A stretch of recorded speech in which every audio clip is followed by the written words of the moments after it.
Hello my detox family, कैसे हैं आप सभी लोग।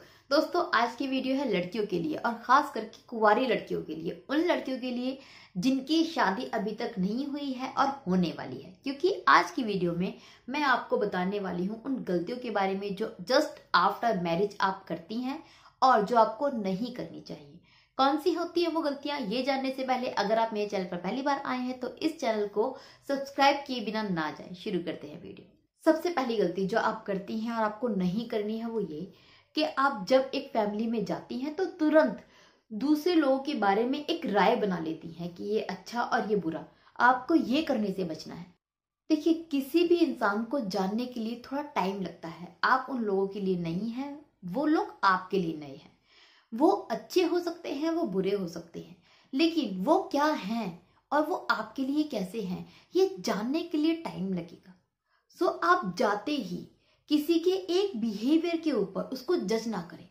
मीन्स आप जाती हैं और जाते ही आपकी अगर कोई थोड़ी सी खटपट हो जाती है जेठानी के साथ में या नंद के साथ में, तो आप उसके बेसिस पर उनके बारे में कोई राय ना बनाए कि अगर नंद से मेरा झगड़ा हो गया है तो वो खराब है। नहीं, हो सकता है कि वो वैसी ना हो जैसी आपको लग रही है। तो थोड़ा सा टाइम दे रिश्तों को, थोड़ा सा टाइम दे उन लोगों को समझने के लिए और अपने आप को समझाने के लिए।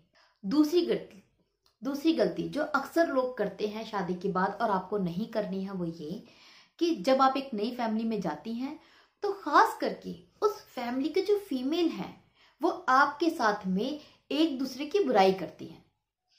तो आपको उनके ऊपर जल्दी से ट्रस्ट नहीं करना है। वो इसलिए क्योंकि देखिए, वो फैमिली मेंबर जितने भी हैं वो काफी लंबे टाइम से एक दूसरे के साथ में रह रहे हैं, एक दूसरे को जानते हैं, पहचानते हैं, अपने अपने एक्सपीरियंस लेकर बैठे हैं। उनके बेसिस पर वो आपके साथ में एक दूसरे की बुराई कर रहे हैं। बट क्या ये जरूरी है कि अगर एक का एक्सपीरियंस खराब है दूसरे इंसान के साथ में तो आपका भी खराब ही होगा उस इंसान के साथ में? नहीं। हो सकता है एक इंसान जो सबके लिए खराब है वो आपके लिए अच्छा हो सकता है दूसरा इंसान जो सबके लिए बहुत ज्यादा अच्छा है आपके लिए खराब हो। सो ये कैसे पता चलेगा? ये ऐसे ही पता चलेगा कि आप दूसरे क्या बोलते हैं इस पे जज ना करें।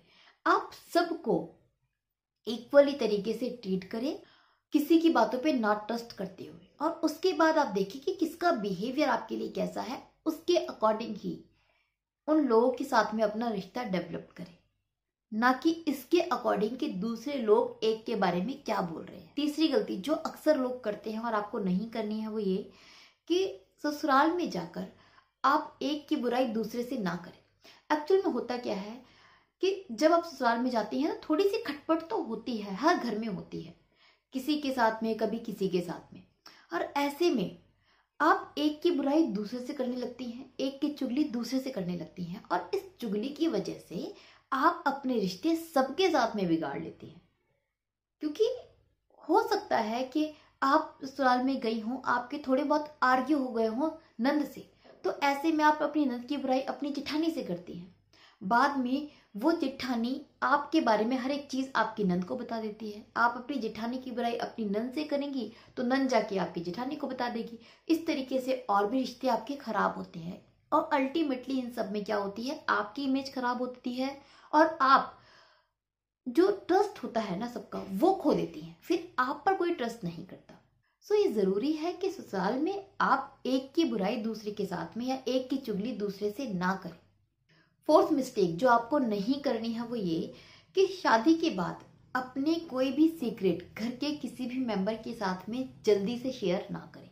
होता क्या है, शादी का एक बहुत ज्यादा क्रेज रहता है लड़कियों पे, और शादी के तुरंत बाद वो खुशी खुशी में अपनी पर्सनल बातें, अपने मायके की पर्सनल चीजें, सीक्रेट चीजें ससुराल वालों में किसी के साथ में शेयर कर लेती हैं, अपने पति के साथ में शेयर करती हैं, या कभी घर के अदर मेंबर के साथ में शेयर कर लेती हैं। और इसके बाद क्या होता है कि आपकी जो पर्सनल चीजें थी, आपकी जो सीक्रेट चीजें थी, आपकी मायके की जो बातें थी, वो ससुराल में सबके आगे खुल जाती हैं, और इससे समवेयर आपको ताने सुनने पड़ते हैं। फ्यूचर में आपको शर्मिंदा होना पड़ता है सबके आगे। तो इस तरीके के काम ना करें।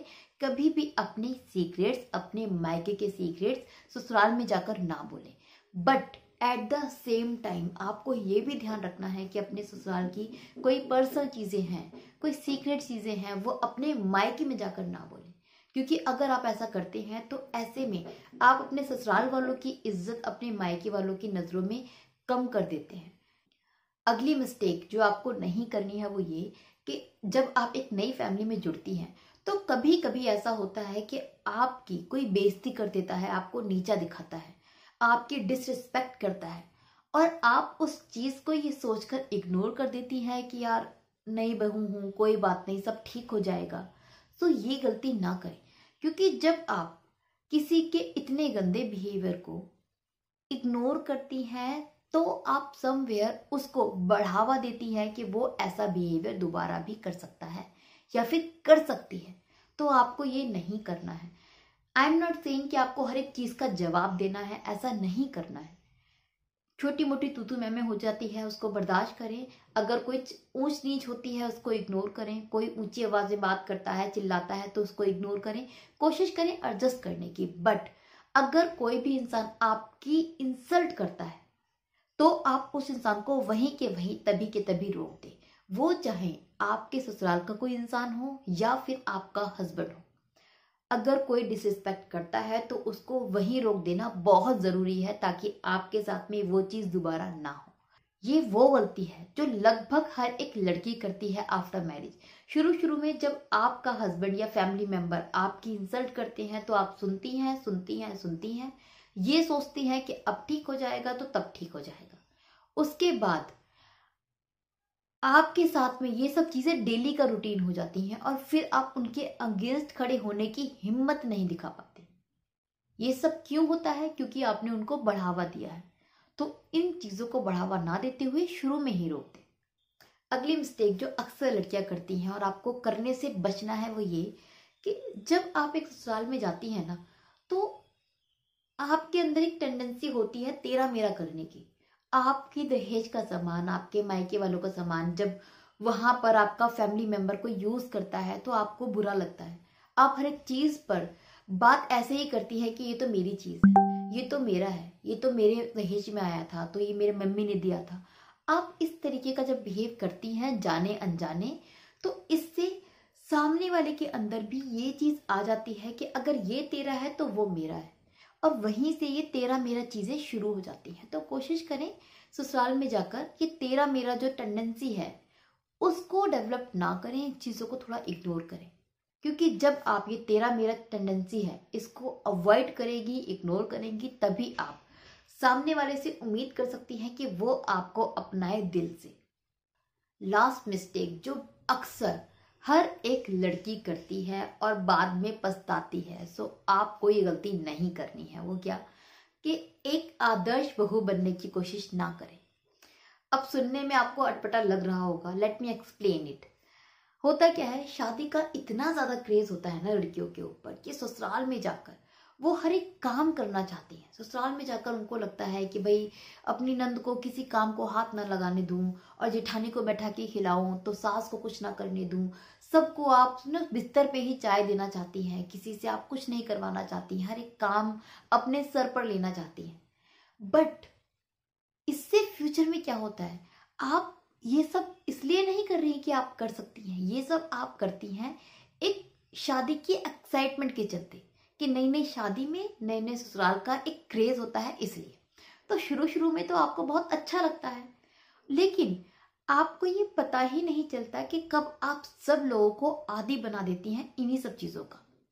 और एक वक्त के बाद, एक दो महीने बाद, जब आपके ऊपर से वो शादी का क्रेज उतरता है, जब आप नॉर्मल होती हैं, तब आपको पता चलता है कि आपके ऊपर कितना बर्डन है, कितना ज्यादा काम है करने के लिए। फिर आपको शिकायत होती है कि मेरी नंद कुछ नहीं करती, तो मेरी जेठानी मेरे पे हुक्म चलाती है, तो मेरी सास मेरे काम में हाथ नहीं बटाती। तो ये गलती उनकी नहीं है, ये गलती आपकी है कि आपने उनको पहले तो इतना कंफर्टेबल कर दिया कि भाई कुछ नहीं करना है, मैं ही करूंगी। और जब उन लोगों ने इस चीज को एक्सेप्ट कर लिया कि आपकी जिम्मेदारी है सब कुछ करना, तो आप इस चीज से चिढ़ने लग जाती हैं, और फिर वहीं से कलेश शुरू होता है घर में।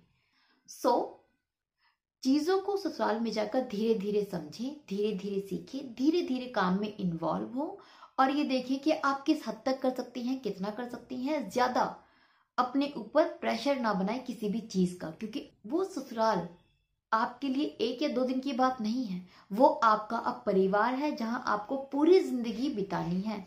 सो ये थी वो 7 मिस्टेक्स जो करने से आपको बचना चाहिए जस्ट आफ्टर मैरिज। इसके अलावा अगर आपकी जिंदगी में, आपके रिश्तों में कोई उलझन आई हुई है, कोई परेशानी चल रही है और आप चाहते हैं उसके रिगार्डिंग मुझसे कंसल्ट करना, तो आप मुझे व्हाट्सएप कर सकते हैं। मेरा व्हाट्सएप नंबर आपको डिस्क्रिप्शन बॉक्स में मिल जाएगा। और अगर आप मुझसे कोई सवाल पूछना चाहते हैं और आप चाहते हैं कि उसके ऊपर मैं एक वीडियो में आंसर दूं, एक वीडियो बनाऊं, तो आप वो सवाल मुझे ईमेल कर सकते हैं। मेरी ईमेल आईडी है diltalksdaily@gmail.com। आपके हर एक सवाल का जवाब मैं देती हूँ वेडनेसडे वीडियो में, #मेरा सवाल में। इसके साथ ही अब विदा लेती हूँ। Bye bye, take care.